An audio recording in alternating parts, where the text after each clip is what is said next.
start with a drill, okay? Just a quick arm drag drill. So we're going to sit in open guard on his knees here. I'm just going to go for a hand fight. What I'm going to look to do is like slap grip, cross. So don't try and like hold his hand, because when he holds his hand, it just like pulls away. It's easy. So slap and just get to his tricep is your goal. So a lot of times what people do, especially when you're used to like gripping the sleeves, you try and like grip his hand too much, okay? But your job isn't to grip his hand here, your job is to get here, behind his tricep and get to his back here. So don't like grip don't try and grip too much. You still want to grip, obviously, but more like a slap. Okay, so look for speed, and like speed is better than perfection with it, because in NoGi, so slippy, you want to be getting to his back and like making your next move before like you think about like doing any grip fight. So from here, hey Paddy, it's freezing. You shut that door there, just seal it off, and if you can bring a heater with you as well next time, that'd be great. Wear a jumper. So from here, look, slap, get there, okay? Switch sides, come back up. And we're looking for a meat hook around his lap, here, on top, okay? The important thing is my head ends up on top. Okay, this is all I'm drill here from now. Okay, and then once we start to get a bit better at it, up, just put hooks in, sit back down, go again. Oh, sorry, no. Up, hooks in.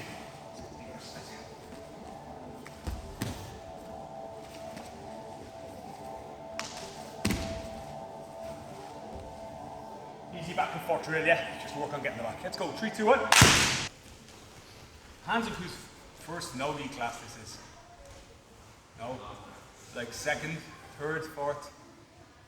There's a few people not so experienced in NoGi, right? So we're going to go over some like details on like the differences. I'm not going to spend too long talking about it. So if you're going for arm drag and gi, and you go here, right, you get past, even without like talking about sleeve grips, and you get here, you're going to find that you've got quite a bit of time, because I can make like a big grip here, grip on his tricep and this, as well as the grips, there's friction between me and him.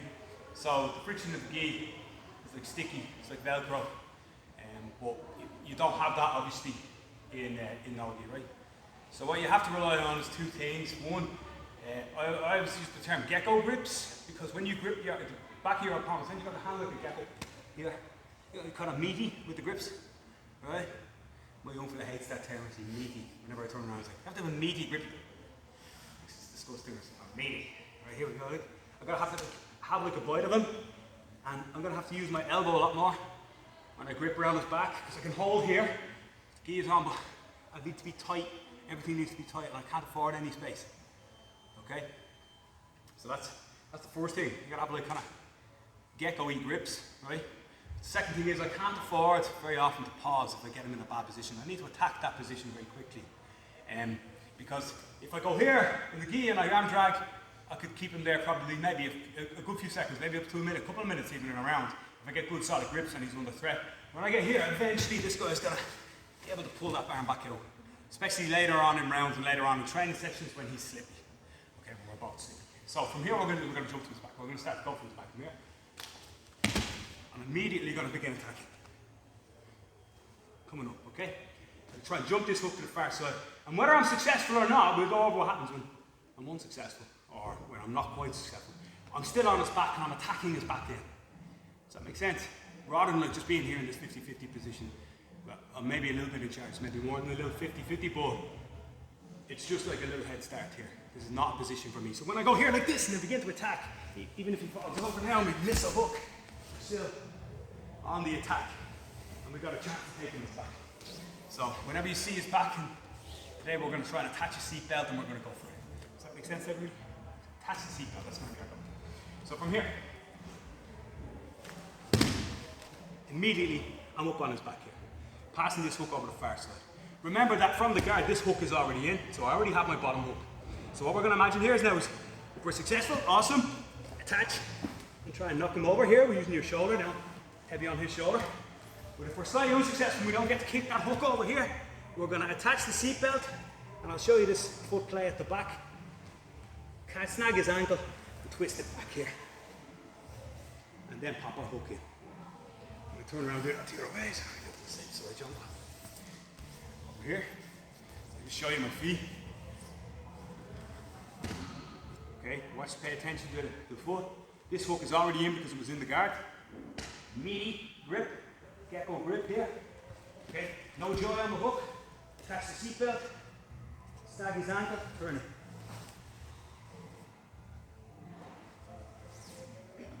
Ready to go? Let's go. 3, 2, 1. Meaty grip. Big meaty grip. Stay on his back. So when I do here like this, move here, and I get like the seatbelt on, I'm going to try and like fall on his shoulder while I'm doing this. So you don't have to stay levitated off the mat to do it, right? So you can be up here like this. I just think maybe it's because I'm a big lanky freak. I'm able to do this and stay up on my knee at the same time. But if you're falling off and you're on the seatbelt, my hip is on the ground now. Still the leg tweak there. The other hook comes in beside it. And then it's all about hip escaping back. So it's just like dragging back with the hip escape. Hip escape, hip escape. Stamping your hook in. Is that fair enough? Yeah? We can do that when we go back into the drill. For now, let's move on. We want to choke him. So, we're going to do like 2 or 3 different things. So this is like our favorite side. So from here, when you're in this position and you manage to bring him here, this is your favorite side for choking now, because the bottom elbow's on the mat. Okay? Alright? Or the top elbow's on the mat. I'll just like confuse everybody there. So in the seatbelt, it's the top hand. So right now, we're choking. It's my number 1, right? Would you be happy enough with that? Okay, cool.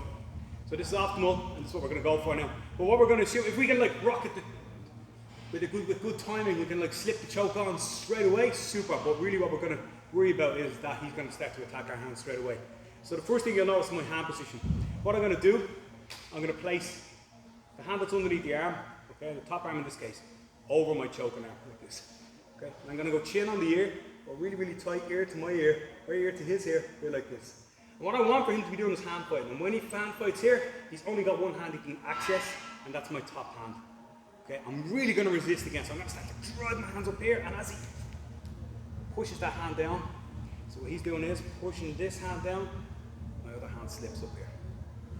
I'm going to introduce you to a term now that's going to sound a little strange and unusual to you, but I find really useful teaching kids, and very often sometimes I say to myself, why don't I teach the way I teach kids to adults? Sometimes I think it's easy to remember, but this is actually a really good thing. It's definitely actually even helped me sometimes when I'm attacking the back, and it's spider hands, right? Spider hands. Why do I say spider hands? Because instead of going like this and trying to wrap here like this, when he can wrap my hand here, when you do spider hands, he never gets stiff. Touch your hands.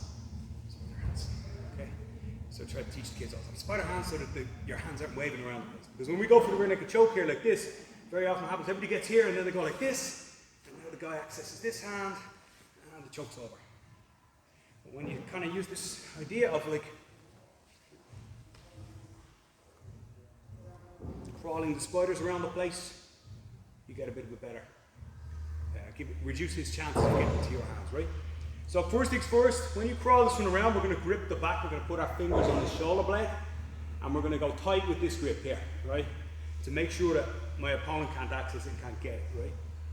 And I'm going to dig my fingers into the back there. Remember, I can't rely on any grips here. When the other hand comes out, instead of trying to like go like this now, I want you to take your palm against the back of the shoulder and push it forward so that you have free space at your hands. I'll show this to the other angle as well. And now the other one walks in behind to go to your bicep. Make a fist with this one, not a hand grip. Inhale, and exhale as slow as you can. Right, let's like sit up here, Sean, just so everybody can see. Can everybody see this shoulder? And I'll show them to see the position. Look. So choking hand gets hidden. Alright, he clears that by pushing it down, spider hand up to go to behind the shoulder, yeah? When I clear here now like this, look, this is one of the keys. Push this shoulder forward to make this go here. Because what I don't want to do is exchange grips up here and give him any access to my hands at all. I don't want him to see my hands. So from here, now we can't see it, see? That spider hand goes up to my bicep. You want to do a bicep curl with this hand. Not opening your hand, pushing his head or anything like that, which isn't great in my opinion. So I'm going to make a fist behind his head here like this and do like Arnold, okay? Like big bicep curl, okay? Here like this. right? So when you're here, clears that hand. Whoop, I ran the wrong hand again. Clears the hand. So everything is super, super tight. So let's go do the drill. Let's finish with the rear naked choke now. Yeah, let's go. 3, 2, 1. If you come around this side a little bit more, guys, just so you can see hands and stuff. Let's go again, just in the back control position again. So we're going to go again, right at it. So like you have to kind of remember that when you're training,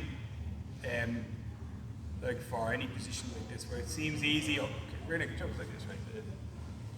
You can teach it like 150 different ways. Like, but at the end of the day, it's about how you train it, and it's about how you practice. So practice with like his resistance in mind. So he doesn't have to resist now when I'm going through the motions, but even when I'm going through the motions, do everything right.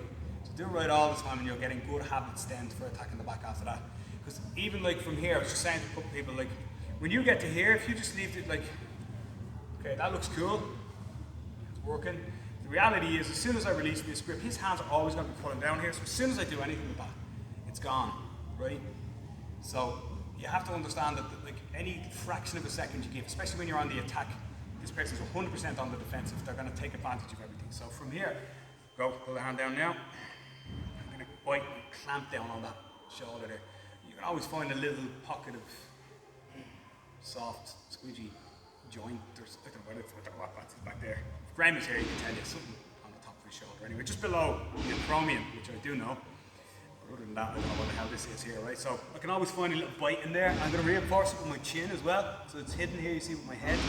So he can't get to the hands, because he can pull the arm all he wants. I can still, and then that's what it's going to be like in real time. Do you know what I mean? So practice like it is in real time. Do that tightness and have your partner like give it a little kind of pull down to make sure he's checking the grip all the time. So hide the hand.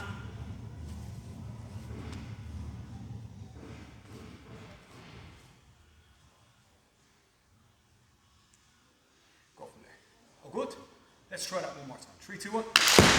We're going to do just one alternative finish then, and without thinking about anything. This is just like, I don't say like a fancy, it's not fancy or anything like that, there's nothing complex about it.